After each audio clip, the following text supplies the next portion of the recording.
آپ جو بھی ہیں اپنے مقام پہ رہیں، ڈاکٹر بھی رہیں، پروفیسر بھی رہیں، لیکچرار بھی رہیں، عالم بھی رہیں، فاضل بھی رہیں، شیخ بھی رہیں، سب کچھ رہیں، پر اقبال کہتے ہیں یوں تو سید بھی ہو، مرزا بھی ہو، افغان بھی ہو. یہ پوچھنے کا انداز دیکھو، یوں تو سید بھی ہو، مرزا بھی ہو، افغان بھی ہو، اور تم سبھی کچھ ہو، بتاؤ کہ مسلمان بھی ہو، بتاؤ کہ مسلمان بھی ہو. تمہارا یہ والا تعارف کدھر گیا؟ جو بڑے لوگ ہوتے ہیں نا وہ زیادہ باتیں نہیں کرنی پڑتی ان کو. بڑے ہوتے ہیں نا ان کی باتیں بھی بڑی ہوتی ہیں، بڑی گہری ہوتی ہیں. انسان جب کبھی بھی کسی بڑے آدمی کے پاس بیٹھتا ہے تو اسے تھوڑے جملوں میں بڑی بڑی باتیں مل جاتی ہیں. اس امت میں سب سے بڑی حضرت ابو بکر صدیق ہے، لیکن بخاری شریف میں، شفا شریف میں حضرت ابو بکر صدیق کا فرمان، یہ جو اپنے قرابت والے ہوتے ہیں یہ پیارے بڑے ہوتے ہیں. ہم جب دین کے رستے میں بھی کوئی چیز خرچ کرنا چاہتے ہیں نا تو پہلے ہم غور کرتے ہیں کہ بچوں کو ضرورت تو نہیں. اور دین بھی کہتا ہے جب نفلی وقت آئے خرچ کرنے کا تو دیکھ لو بچوں کو، گھر کو، بہن بھائیوں کو.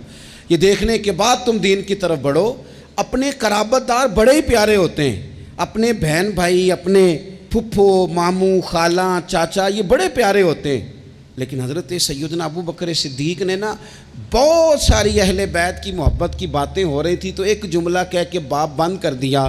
کہنے لگے میں ابو بکر صدیق ہوں، مجھے اللہ کی عزت کی قسم، مجھے اپنے ہر رشتے سے زیادہ مدینے والے محبوب کا رشتہ عزیز ہے. ہر رشتے سے زیادہ حضور کے ہر قرابت دار سے. حضرت ابو ہریرہ فرمایا کرتے تھے جب بھی حسن حسین کا نام لیتا ہوں میری آنکھوں میں خود بخود آنسو آ جاتے ہیں. فرمایا کرتے تھے پتہ کوئی نہیں، پتہ کوئی نہیں.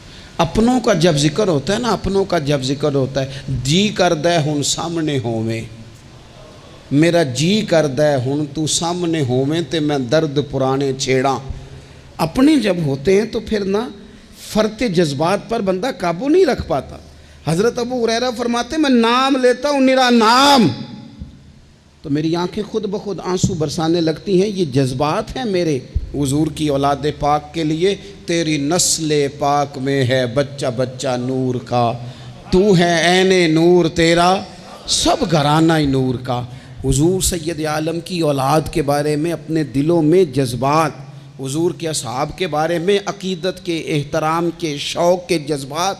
حضور نے ہمیں سبق دیا تھا، فرمایا 3 باتیں اپنی اولاد کو سکھانا، یعنی والد کے ذمے لگایا، ماں کے ذمے لگایا. فرمایا کہ تو انہیں قرآن پاک سکھانا، ایک اپنے نبی کی محبت سکھانا، اور ایک نبی کی اولاد کی محبت اپنی اولادوں کو سکھانا. یہ خود ابلاغ کرنا اس کام کا، یہ ڈیوٹی کرنا.